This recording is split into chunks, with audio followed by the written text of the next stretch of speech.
Hey, welcome back to That 70's Card Show. I'm your host, John Keating, and I thank you for joining me as I take a look back at the cards and the culture of the very colorful 1970s. We'll revisit a more simple time in our hobby by taking a deep dive into the sets and the stats with a generous amount of dad facts sprinkled in. That 70's Card Show is currently sponsored by nobody. If you have a comment or suggestion, I urge you to drop me a line at That 70's Card Show at gmail.com. You can find me on YouTube at That 70's Card Show and on Twitter, 70's Card. So here we are, episode 60. This is where the 70s meet the 80s. And episode 60, I got two things on my mind. Carly Yastrzemski's rookie card came out in 1960. It's a real Butte Clark, my coffin card, all that jazz. And then Rich Klein was born in 1960. So happy 62nd year to you, Uncle Rich. Now, my guest here, I'm going to pop him on right now. Hopefully he's finished in hair and makeup. Jay Daniel is here. And Jay Daniel, there he goes. Just stepped out. That was close. So Jay Daniel is he's everything I aspire to be with the 70s. You need to set your sights higher. You do it with the 80s, my man. You got quite a lot going on here. So first of all, I'm going to pop up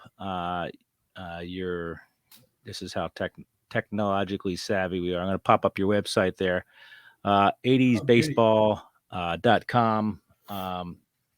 Really wonderful blog and low-tech graphics, which is right up our alley for sure. And you got a lot going on. I know you do some stuff. Well, first of all, I guess, Jay, welcome. That's very rude of me just to babble on. But thank you for coming to the 70s. We appreciate it. Thanks for having me. I've been looking forward to it. So the 80s are your thing. And I like I said, I aspire to you because I collect a lot of 70s stuff. But the 80s is where I grew up. It's where you grew up and all that stuff. So we're going to get to learn a little bit about your background and as well as why the 80s are so awesome to you. First of all,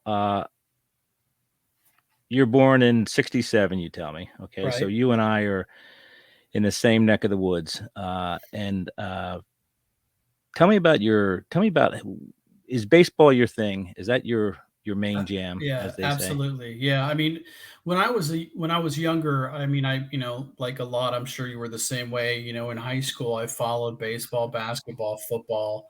I grew up in Southwest Ohio, so there was no hockey team. I mean, I grew up near Cincinnati, and so there was the Cincinnati Stingers were around, but they weren't an NHL team. So I never really got into hockey, ironically, until I moved to Florida. But yeah, I mean, baseball has always been my thing, and it's maybe one of the reasons that I got so involved in learning about it is because I couldn't play it. Right. I mean, like to quote Tommy Lasorda, I couldn't hit water if I fell out of a boat, and so but I was always fascinated by the game, and I remember going and to the library and checking out all those the sports hero biographies and stuff like that, and just reading a lot of those biographies. And then when I was a sophomore in high school, we got cable. I remember it was a big day, and the first thing I did was get home and turn on WGN so I could watch the Cubs every day. And then you watch the Braves at night. Yeah. And so I mean that was pretty much what I did. And then we played pickup. We actually had a friend of ours, the guy that went to our high school, was a couple years older than us, who built a wiffle ball field in his backyard. Wow. With he had a chicken wire backstop and a home run fence that went all the way around. And we played every day for over the summer. We kept stats.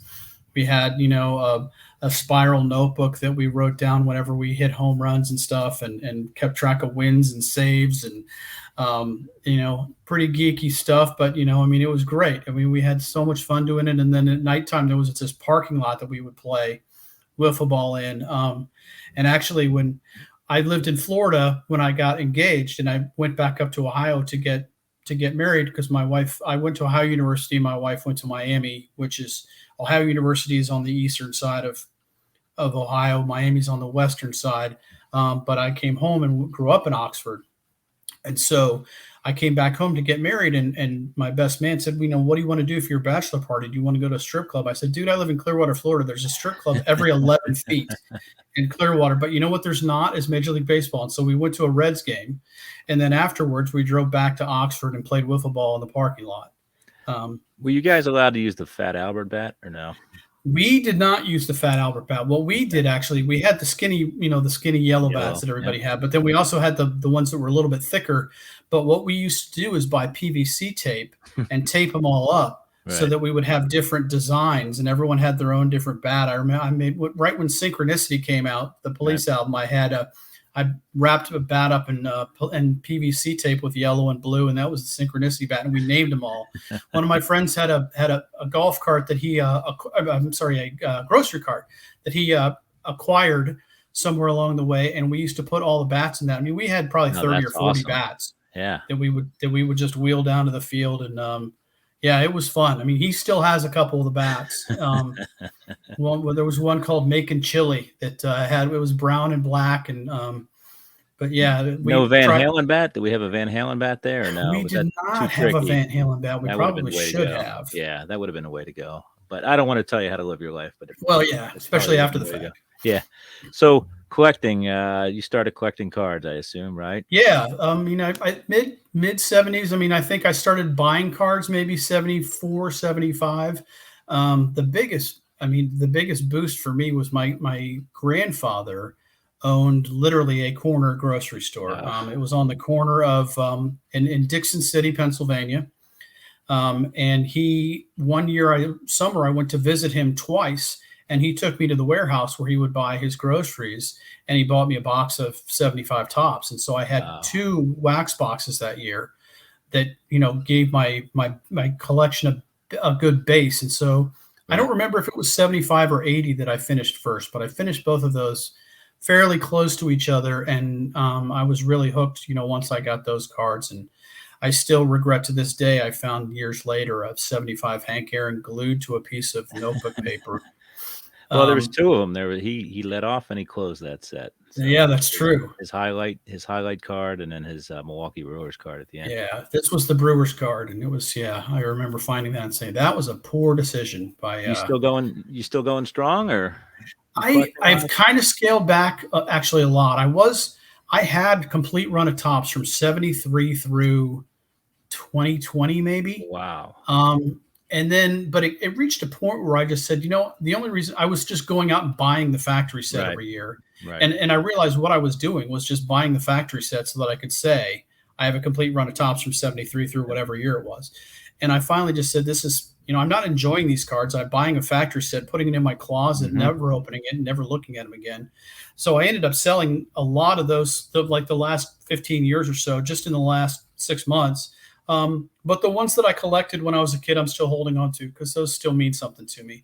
They were hand collected, right? We put them together. Oh yeah, yeah. Out of the packs. Absolutely. Back when you could still do that. I mean, I actually thought one year when I decided maybe it would be fun to collect the top set again, and it cost me like $150 in packs to do Series 1, and I said, this is stupid. I could just buy the factory set. Yeah. So that was part of what sort of turned me off on it. But I still.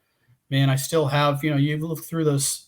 I mean, obviously you're the same way. You look at a card and you know exactly which year it was from, like from, the 80s all the way back to the 60s, exactly what year it was, that's the same picture they used in this year, but they reversed the negative or whatever, Right. Yep.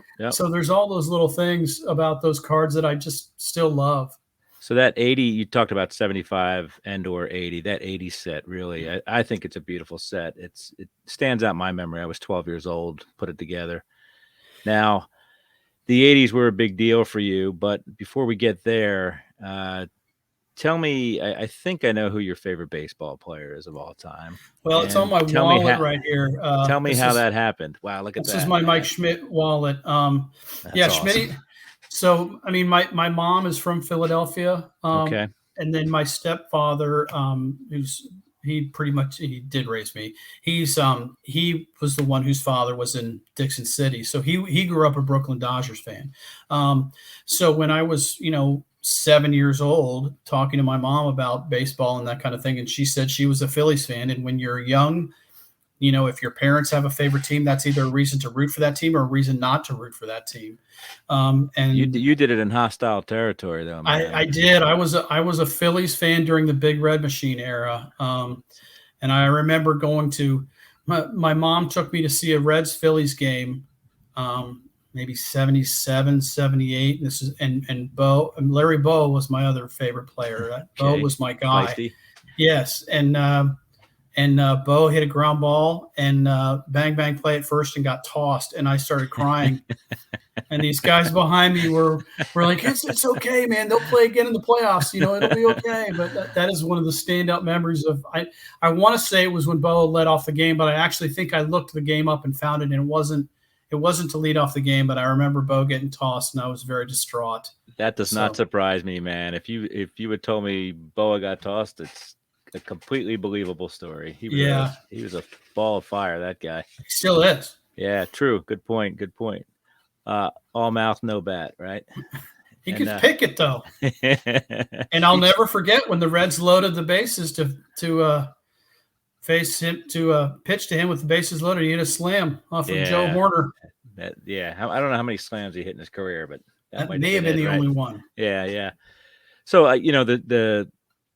the Ohio connection or Ohio University connection, that doesn't have anything to do with it. You were already sold on Schmidt, or did he sell you on? Did he sell you on what is it, the Bearcats or the Bobcats? Bobcats. Bearcats is UC, Cincinnati. Gotcha. Sorry, my apologies. So no common mistake. It's okay. We'll let it slide. But yeah, I mean, it actually. What was cool was, I mean, I was already way into the Phillies at that point, but Schmidt came back to OU a couple times when I was there to do card shows. And he signed and donated all the money to the athletic department. I think it was only $20.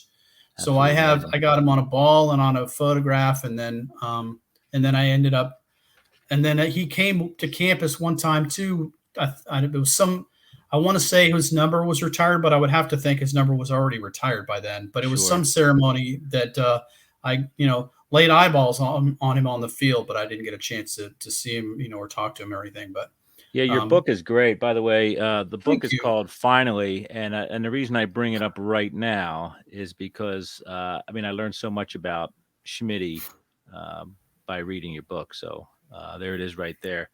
And this may seem like it targets a small audience, but it doesn't, because the only thing I could think of when I describe your book is it's kind of like a page turner, like a thriller, right? Because the end result, but getting there is the fun. And you did a great job of parsing the season and building the drama and setting the table. It's I really enjoyed it, but we're going to get to that in a bit. I just want to talk to you a little bit about the 80s here now. What motivated you to get going on 80s baseball.com or so actually, all right, so to back up a little bit, as in a former guest of yours, Dan Epstein is a friend of mine, great guy, fantastic author, and I really liked both of Dan's books. I had originally wanted to write a book about the 70s because I figured, that was really a seminal decade when you talk about between, Clemente passing away and Frank Robinson becoming the manager and free agency and all these other things that happened, right? And then I started to look around and thought, man, well, there's already a bunch of books out already about the 70s. And so I've always been a big 80s guy. Because of when I was born, kind of like all my high school and college years were in the same decade. Mm-hmm. And I love everything about the 80s. I love the neon. I love the cheesy movies and the teenage romp sex comedies and all the music, the new wave music. There's so many movies that I watch in the 80s that I absolutely love that I'm terrified to go back and watch again, because we're going to get to that. 99% chance they won't hold up. Yeah, so we're going to get to that. How much I liked them in 1986. Yeah. But anyway, so that I thought, well, let's do the 80s, and it became natural for me. I was originally going to write a book about the entire decade, but I started I'm such a stat geek and such a on this day kind of thing, and I started to look at milestones and all these different things that happened. And Freddie Patek hit 3 home runs in one game. Oh, I got to talk about that and all these other things. And I was like 50 or 60 pages into the book, and I hadn't even begun to tell the story of the 1980 season. And at that point, I said, well, wait a minute. If I keep at this pace, this is going to be a 1,200-page book about an entire decade. And I mean, and I've heard people or at least raise questions about, one of with Dan's books with Big Hair and Plastic Grass. And they said, well, how come you didn't talk about this? It's really tough to synthesize an entire baseball season into 25 or 30 pages. Right. I mean, you have to leave a bunch of stuff out. Right. So I started writing a bunch of stuff and thought, well, okay, I need to do this, just write about 1980. I started the website actually just as a way to, help myself build a platform to sell books, and I've just kept it going, and it's been a lot of fun, and I've really enjoyed it. And it's a passion, which is good because it has to be, because I spend a lot of time on it. Right. So I say the 70s baseball changed more in the 70s than any other decade, but I think the 80s is kind of when, even though baseball had been around forever, the 80s were interesting because they kind of resettled, and I think teams learned to play on AstroTurf. Right. Yeah. It was a whole, like, AstroTurf was gradually introduced to baseball. And then, we look at all those teams that relied on speed, like the Cardinals and stuff like that. And it became a different game, that's for sure. And thoroughly enjoyable. What do you think? Who do you think the best player of the 80s was? Schmitty. You think even through, when did he retire? 89? 89. Okay, and he had the most homers in the decade. I mean, he won 3 MVP awards. Right. I mean, Robin Yount, I think, had the most hits in the decade. Dale Murphy put on a pretty good show for a while there as well. Yeah, right? But I'm a huge Murph fan, and I think he's a Hall of Famer. But I'm far from a Hall of Fame purist. Mm-hmm. If you are a Hall of Fame purist, good for you. But I don't understand it. Right. I mean, I know you have to draw the line somewhere, and I get that, but for me, it's just like all these guys that we grew up watching, man, they were all great. And, I think a lot of guys should be in that aren't. I mean, I think Don Mattingly should be in. I think Parker, right? Cobra, and Fred McGriff is another guy, I think. For sure. So anyway. What do you think the pivotal moment of 80s baseball was? I mean, it's probably an obvious one, right? Or the penultimate moment, or the biggest moment of baseball. Well, I mean, the strike year in 81 was huge and weird and mismanaged grotesquely by the owners. Right. And of course, that's nothing new. The game continues to be grossly mismanaged by the owners. Right. So, I mean, I think it was, for me, I don't know that I can point necessarily. I think maybe the pinnacle of 80s baseball in terms of a style was 85 with that Cardinals team that just absolutely ran wild. I want to say they had 300 and some stolen bases that year. Is that the year McGee? Did McGee win the MVP that year? Yeah, McGee went off, and they had Vince Coleman Ozzie, and Ozzie, and I mean, all those guys. I mean, they just ran, and right. I mean, I get it from a sabermetric standpoint. It's not, but it was fun to watch. It was fun to watch for sure, man. Yeah, I mean, when those guys get on, when Ricky Henderson got on, I mean, it's just like, when's he going to go? Jose Akendo, maybe he's around there, right? So let's talk about the book now, because, like I said, I'm not trying to overstate it, but it really, it's kind of riveting, because the way you pit everything is you build it around the divisional races, which is great, the divisional races, and then you kind of go back and forth, and obviously you include everybody. You're all inclusive, which is awesome, but there's a handful of teams there that really drove the storyline. And I think one of the great things about this book, 1980, is, again, we talk about the maturity from the 70s, is all, these teams, especially the Royals, especially the Phillies, finally make the big one, right? And for fans of the Phillies and or Royals, that was a pretty big deal.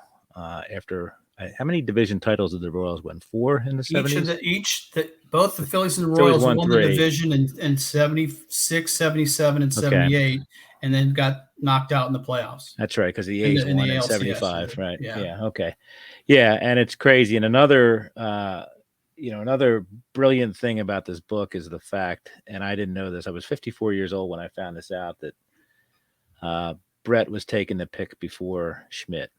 Yeah, which is one of those that's a cool nuggets, story. right? It's again, it's like the maturation or having it all come together, really incredible. And so, And there were 7 shortstops taken ahead of those guys.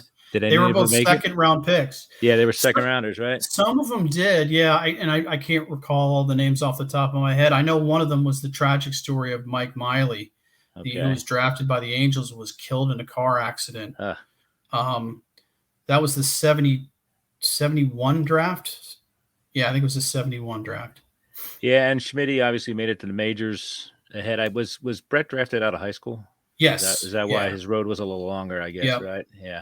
Schmidt, of course, out of Ohio University. Schmidt took the Ohio University Bobcats to the College World Series. It's amazing, huh? And I don't know whether it was your book or Joe Poznansky's book about how he really wasn't that big of a prospect even going into college, was he, Schmidt? No, I mean he wanted to play basketball, but he had bad knees even then. Right. And I mean that's one of the stories that I've heard. I've never really confirmed it with anyone of any that has any inside knowledge of it, but because one of the big questions for me is how does Mike Schmidt get away from the Reds when he's playing his college baseball 2 hours away? Yeah. And one of the stories I heard was that even the Reds at the time were afraid that his knees weren't going to hold up. Did they have Rose at third at that point? Not yet. No. I mean, at that point, so that was 71. I'm trying to think. I mean, that would have been man, who was it? Tommy Helms wasn't there. Yeah, Helms or Menke or Dennis Menke or Cheney. Not Cheney would have been a shortstop. Cheney was a shortstop. I'm trying to remember who would have been playing third base for. Who was playing third? I think was Tony Perez. Oh, really? At the beginning, and who's at first? When he moved to first. Yeah. Lee May was an outfielder, I guess. Yeah, I mean, I should know this off the top of my head, and I don't. So, but yeah, I mean, it's interesting when you look back at that because I mean, boy, you tell you what, you plug Schmitty in the middle of that big red machine lineup. Man. Holy cow, they're still winning championships. Listen, I will argue this with anybody. The 76 Reds team was the greatest offensive team ever. And stat heads can look at Baseball Reference where they led the league in every offensive category. I'm talking about both leagues, except for stolen bases. I mean, they talk about the 27 Yankees, but the Reds did it up and down, man. They were crazy. That was an amazing team. Yeah. I mean, the big what if with that, of course, is that the Reds moved Pete Rose to third base in 75 to get George Foster's bat in the lineup because John Vukovich was playing third base. The Vuk. Nice. Yes. And so, if Schmidt's at third, that changes that dynamic. So who knows what happens there. Right. But that's crazy, huh? Unbelievable. So did you interview anybody for this book or is this strictly your research? I didn't. And I mean, there's a part of me that wishes I had. There's another part of me that's glad I didn't. Okay. And again, I used sort of Dan Epstein's books as my guide. And I don't know that he talked to anybody for his. My fear in saying I'm going to start talking to people is I think I'd still be talking to people now. That's true. Right. And because you find something out and like, oh man, that's great. And all of a sudden you're like, oh, I need to chase that down from another angle. And I did enough of that just digging in through newspaper archives of, finding, here's this story, but I need to find out more about it or more background So I didn't talk to anybody. See, I saw a review, maybe or notes. Maybe it was on Amazon. Larry Schenk was quoted, which surprised me because he was the Phillies PR guy, right? Yes, so the Baron. And the connection there is that I lived in Clearwater, Florida for a number of years when Larry was still doing the Phillies PR. And so I got to know Larry down there, and I'm actually really good friends with Larry's son, Andy. So I'm still in touch with Andy. Actually, I don't have it here. I had another room. Andy just got me the replica 1980 World Series ring that the Phillies did at the stadium giveaway the other day. So Andy and I are still in touch. And so, but I mean, Larry, I used to go every year in spring training, and Larry would get me the MLB spring training pass, which allowed me to get into any ballpark. And I could have gone to Arizona and gone to a game there too. Right. So Larry's the Baron is good people and he's a legend. Yeah, for sure. I'm fascinated by a few things that happen in your book. The Schmidt Brett thing was cool. You'd still take Schmitty over Brett, right?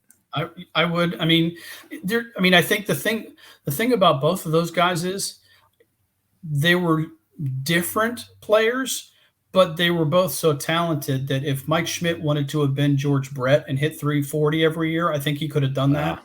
And if Brett wanted to hit 40 home runs a year, he could have done that. I mean, they just chose to take slightly different paths, but I mean, they're both such good hitters and such good athletes that they could have done whatever they wanted to. Yeah, Schmidt is he is the greatest third baseman of all time, and people didn't realize how many hits that guy saved on AstroTurf with his glove.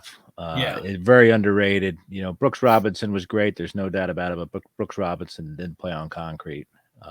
And have those balls whizzing at him like that. So another thing is there's perhaps maybe I don't know, it's a misnomer, but there's a saying that pitching always wins, right? And that's what's fascinating about 1980 is the best pitching staff. And we'll get to this in a second. It would have turned out differently had J.R. Richard not gotten hurt. Absolutely. But the best pitching staff did not make it to the World Series. And the other pitching, although Lefty was an all-time great, there wasn't a lot of other pitchers in the Phillies. The Royals were kind of a ragtag bunch.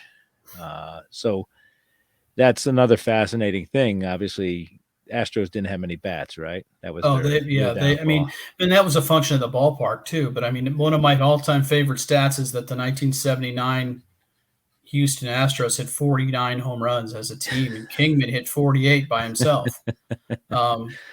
That's good stuff, man. So what happened that the table you set there for the NLCS is crazy, but again, I can't help to think of how that would have been different if J.R. Richard had not had that issue, right? I think as big of a Phillies fan as I am, I think the Astros win the World Series that year if he's healthy the whole year. Right. I mean, and he wasn't right for most of the year. Right. I mean, he was. And he still pitched he still started the All-Star game, right? And still blew people away. Yeah. Yeah. I mean, he was phenomenal. And then all of a sudden he didn't feel good. And there was all kinds of, people were accusing him of shirking his duties or whatever you want to say, and some people said it was because, that was the year they got Nolan Ryan and he was making more money than them. Mm-hmm. But I mean, you think about the fact that you've got the 1980 Astros had the 1979 National League and American League defending strikeout champions, and the thing I always talk about is, again, NLCS, ALCS at that time was best of 5. Would you want to face Nolan Ryan and J.R. Richard with Joe Niekro in between them? Yeah.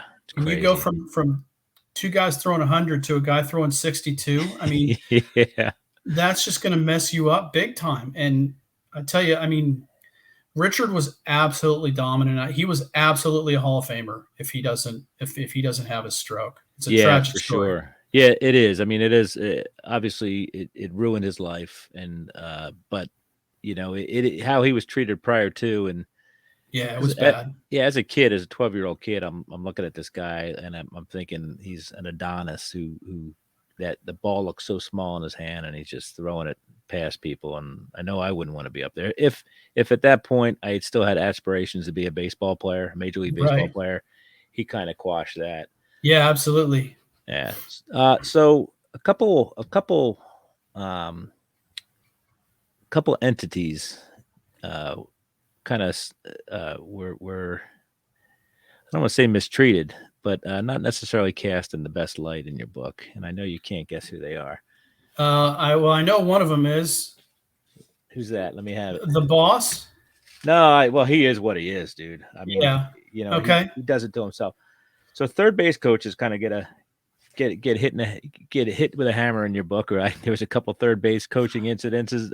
Well, yeah. I mean, Ray Ferraro. I mean, but again, I think that goes back to Steinbrenner. I mean, he made a call. Right. I mean, he made a call. He had a choice, and it didn't work out, and it just happened to not work out at the wrong time, right, for him. But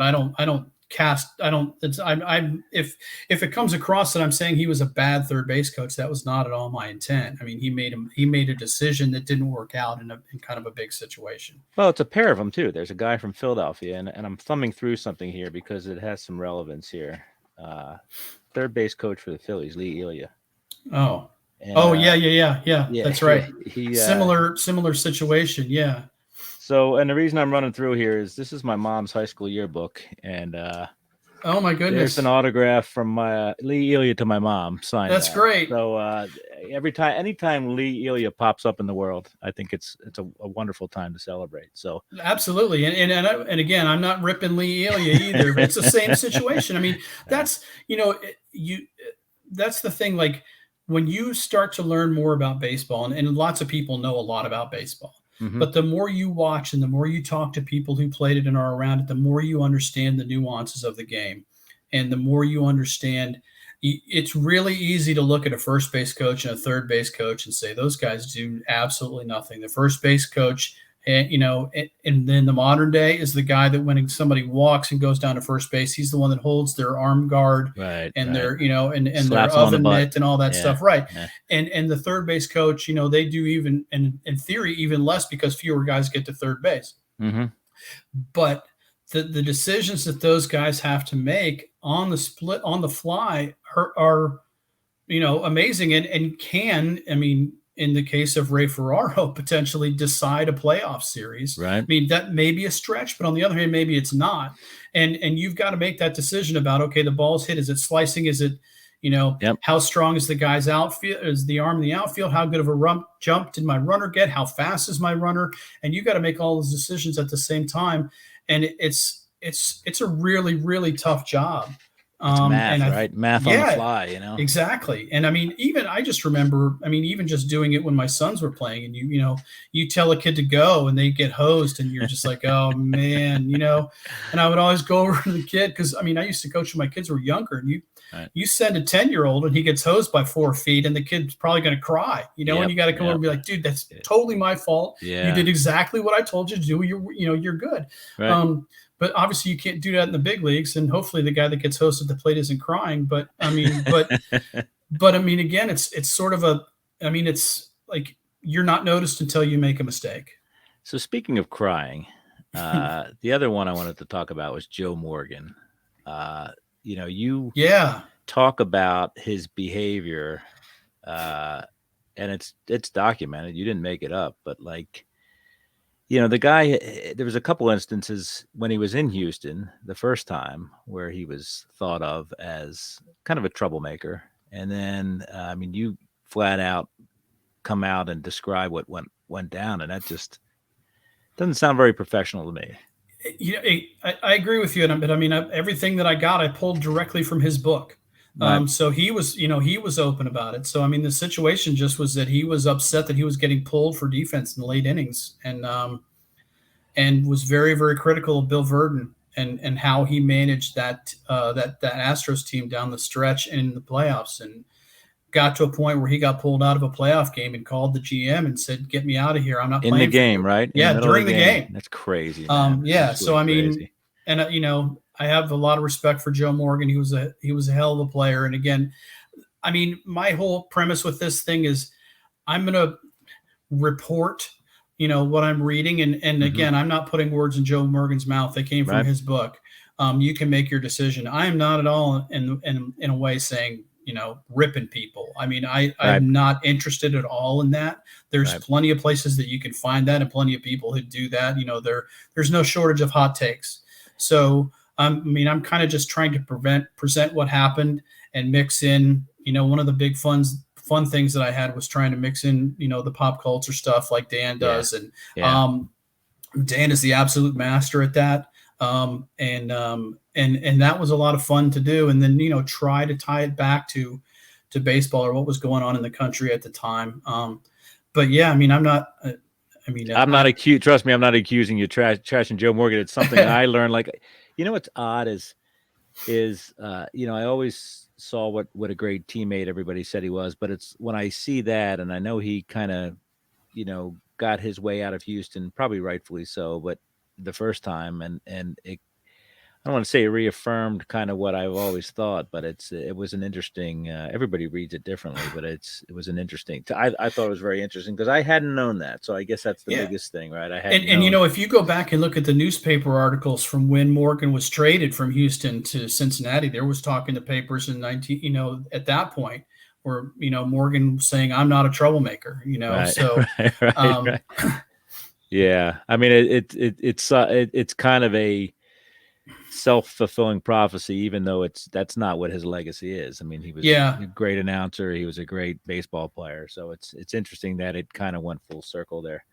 The 80s, right? So the 80s were an interesting time for sure.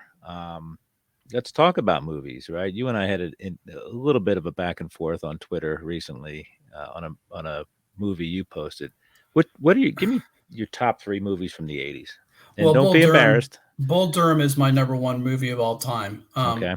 Not necessarily because it's the 80s, but I mean, I still love Fast Times. Absolutely love Fast That's number Times. one. And I have watched it, multiple times since, and I absolutely love that movie. We talked before. I guess I spoke a little bit earlier about movies that I'm afraid to go back and watch, and one of those is The Last American Virgin. Okay. Yeah, Um, I got you. and I absolutely identified. I did a very, very good job. Well, I post on Twitter every year when it comes out, and I say that movie did an excellent job of tapping into my 98% self-induced teen angst. Um, and so that's a big one. Say Anything Okay. is, I mean, and again, there's the classics, right? There's Caddyshack and the Blues Brothers, and Right. I mean, Valley Girl, I absolutely love. I go with Heathers and Better Off Dead, which we Better kind Off of, Dead is another yeah. classic. If I'm Yeah, going to be really artsy, it's The Right Stuff for me. That's yeah, probably yeah. but that's when I'm in a mixed crowd at a nice restaurant. But Fast Times is probably my favorite And from there's a that era. lot of interesting. I mean, I'm working on another book where I talk about Fast Times, and it's there's some really interesting backstories with that What? movie as well, and the fact that it was directed by a woman. Yeah, yeah. And one of the things, here's a little tidbit, a little sneak preview of, but I read a biography of Sean Penn, and it talked about him shooting that movie, and he had just come off doing Taps. Right. Um, and he was, I think, 20 or 21 when he did that movie, when he did Fast Times. Okay. And he kind of auditioned for the role of Spicoli, and they said, well, you just tell me about the movie that you were just in. And he said, I play the conscience of the film. And I thought, like, 20-year-old me is True. not saying that, right, at Yeah, all. yeah. But the other thing was that he completely embedded himself in Spicoli character, and he Method. dressed like him, act like him. The back of his chair said Spicoli. He Yeah. went to parties dressed as Spicoli, acting like Spicoli. And when they finally wrapped shooting, he walked around and introduced himself to people and said, "Hi, I'm Sean." That's crazy. And Amy Heckerling, the director of the film, said, there was a quote from her where people asked her, what's Sean Penn like? And she said, I don't know. I only know Spicoli. It's a brilliant movie, and his running mates there. Do you remember who his two buddies were? Well, yeah. So Nick Cage was in it, but then all of his scenes got cut from the theatrical version. But then Eric Stoltz and who was the other one? Anthony Edwards. Anthony Edwards. That's right. Goose. Yeah. Goose was his one of his wingmen for sure. That's right. Yeah. And then Bruce Springsteen's sister is one of the cheerleaders. I mean, there's so much great trivia. She was one of the Pat Benatar lookalikes, if you remember. Was she? Yeah. Okay, I thought she was one of the cheerleaders. But she wasn't Marianne Zalotnik in the red tights. No, she was one of the 2 or 3 Pat Benatar lookalikes. Okay. Impersonators at Ridgemont High. And then there was Ron Johnson, audio consultant. Yeah. Such a good movie. What about music? Where are we going with the music here? Man, kind of all over. The only thing I really didn't get into in the 80s was metal. But I was a new wave guy. I was a pop guy. I mean, I love Rush.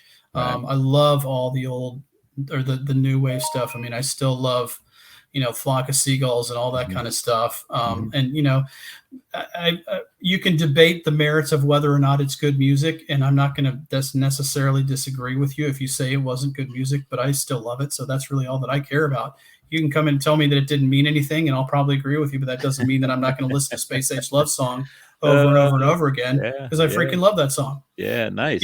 So I don't care. I mean, like right, we're the same age. It's like at a certain point, you're just like, I don't care. This brings me pleasure, and I don't care if someone else thinks it's stupid. Yep. I'm going to listen to Kajagoogoo, and I'm going to like it. Thompson Twins. Well, I mean, who else do we have there? We had, I guess, the Talking Heads were one of the big. Yeah. I mean, I went to see the Kinks too. Okay. That's Dan's band, right? Yep. Yeah, in Cincinnati. Yeah.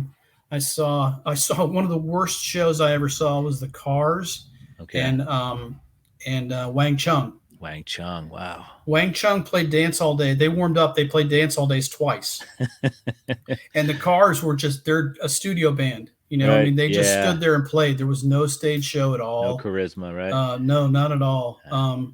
But yeah, I mean, I still, I have a job now where I spend almost all day just sitting in front of a computer, and I'm able to just put headphones in, and I still just listen to 80s music. Yeah. All day long. I'll tell you, I was a metalhead, so I was an Iron Maiden, Ozzy guy, blah, blah, blah, blah, blah. But I kind of got straightened out later on. And probably my two favorite bands of the decade. I think U2 had a great decade, obviously. Yeah. REM as well. Yep. I thought, and that's part of maturing, right? You get exposed to different stuff, and big. Go ahead.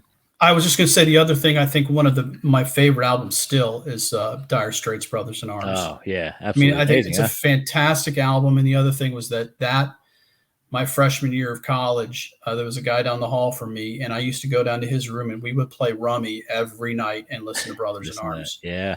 And that's, I still, Mark Knopfler's a freaking genius. Right. I listened to the live version of Tunnel of Love and the live version of Telegraph Road, which I know are, neither of those are on Brothers in Arms, but those two songs put together live are nearly a half hour. So all you got to do is listen to those two songs 16 times, and then the day's over, and you can go home. Yeah, I mean the Walk of Life video, right? Exactly. That was where that was a huge deal back in the day, right? Amazing. And this is a guy who could play the guitar like nobody else without a pick, right? Just ridiculous. I want to show you this real quick. It's a ticket. Nice. Game one. This is I was there with Bob Walk. I helped Bob Very walk nice. through the game. So I was. He talks about you often on the Pirates broadcast. That guy was he's out there, huh? So tell me about you got another book you're working on. What is? So I'm doing another book about 1982. So that is scheduled to be out next spring of 2023. Okay. And actually, with this book, I did talk to a couple people, including Doug DeSensei, and he was fantastic. All right. One of the cool things about being, an author is that you become friends on Facebook with other authors, and they're Facebook friends with former players. Wow. And so then all of a sudden I'm Facebook friends with all these former players, none of whom I've ever met, none of whom I've ever spoken to, and probably never will. Right. But one of the players actually is Floyd Rayford, posted something on Facebook, and I'm Facebook friends with him. And I was just looking through the comments, and DeSensei posted something. And so I just sent him a message on Facebook and said, hey, I'm doing this book. Would you be interested in talking to me? And I mean, I said up front to everybody, I said, I'm not looking for dirt. I don't care about that. I just want to hear stories from guys who were there. And he responded and said, yeah, call my office. Wow. And we spent 45 minutes on the phone, and he was fantastic. Was he an Oriole then or an Angel? He was with the Angels then. So, I mean, that was, when they lost the Brewers in the ALCS when they were up 2-0. And he did not have nice things to say about the way Gene Mauch handled that pitching staff. Well, people are still mad at Gene Mauch in Philadelphia. Yes. Soon, dude. Too soon. So that was the Brew series or the beer series. Yes. Who did the Cardinals beat? Atlanta. That was the year that the Braves kind of came out of nowhere, and that was Murphy's first year of MVP. Okay. 82 I would not 83. have gotten that. I would not have gotten that. I would have thought maybe the Expos, but And the Expos were far and away the favorites to win the division that year. Well, to win the East that year, and then the Cardinals kind of came out of nowhere. Right. But I mean, the big thing too with that, is that Whitey Herzog, of course, is the manager of the Cardinals there, but he's the one who engineered all those huge trades, including trading to Milwaukee the 1982 and 1983 Cy Young Award winners, and then he beats Milwaukee in the World Series. So, I mean, it That was was a great really. team, those Brewers. Oh You yeah, I mean, know, I've always Ogilvy been and Cooper, fascinated by right? that. By that, well, Yeah. the Cooper, Molly, and Yount, and I don't remember which in order, but those three guys were 1, 2, 3 in the American League in hits. And Gantner was on that team, I think, right? Yep, Yeah. yeah. I mean, And was that and Simmons? I guess, or Porter? yep, Was it Simmons was Ted there because Simmons? Okay. Porter was in St. Louis. In He was St. part of Louis. one of the deals Okay. that went back and forth. I So always he get was those actually guys the confused. NLCS MVP. It's amazing. Well, listen, man, I can't tell you how much I appreciate you coming by because this was wonderful. Again, I learned a lot doing this too. But the book's brilliant. Again, it's how many pages we talking here? 200 200, pages. 220, something Yeah. like that. Well, that's with all the fancy words in the back in italics. Yes. But you're at about $1.90, and it's great. And I love the book. Thank you so much. I appreciate it.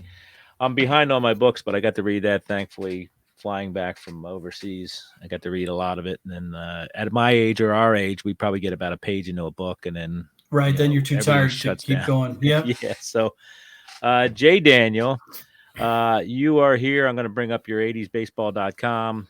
Visit that. I get your feeds on Twitter with this stuff. I get your feeds on Facebook. I'm sure you're sick of seeing maybe you don't even look at them anymore, but I like them on both platforms. I always hit that button.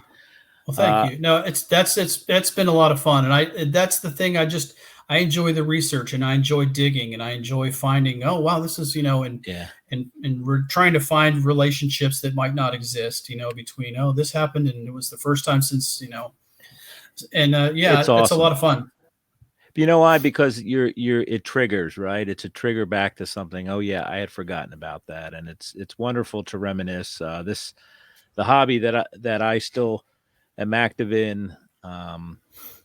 It's all So, about what are you working nostalgia. on card wise now? Then I just finished.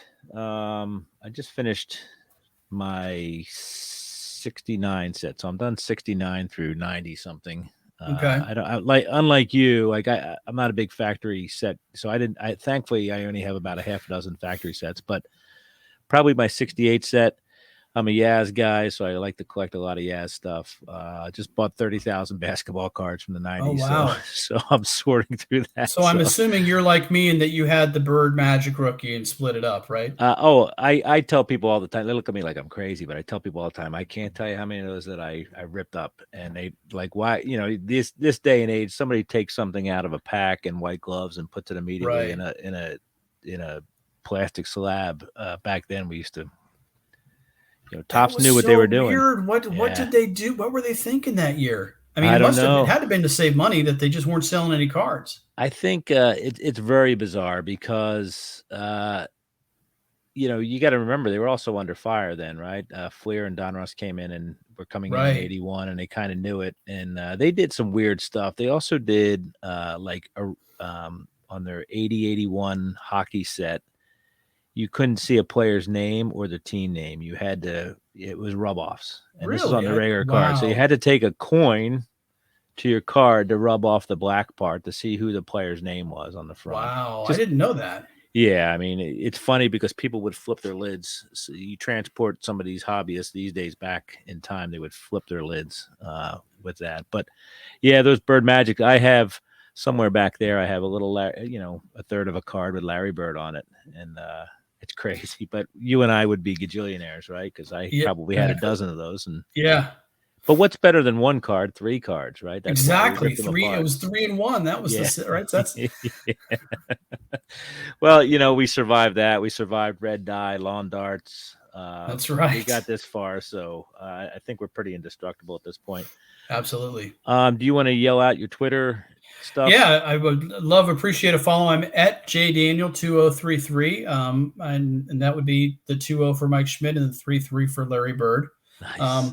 And then on Facebook, just at 80s baseball. I've started a 90s baseball feed as well on Facebook, so that's just at it's actually at 1990s baseball because I know someone else had the 90s handle. So I've just launched that as well, and I'm planning on doing a similar website for the 1990s once I finish it my work on 1980. Let me ask Or you a the question. 80s. I don't mean to drag Sure. you. I got plenty of further time. down. What do you think of the modern game? What's your take? You know, I it's fine. I mean, I think it's different, and I don't want to be the crotchety old man. I will say this: I still love watching the game, and I still love watching the players. The players now are better than ever, and and we talked before about J.R. Richard, and one of the things I say whenever I do talk about this era is, back when we were kids, right? It was Nolan Ryan and J.R. Richard and Goose Gossage. And those three guys absolutely blew gas and blew people away. Right. And now every single team has 6 guys that throw harder than them in their bullpen. Yeah, but what about was it Rick Honeycutt? Did you give a shout out? Who's the guy that was pitching, just tossing the complete games in 1980? Rick Langford. Rick Langford. Yeah, he threw 23 straight CGs.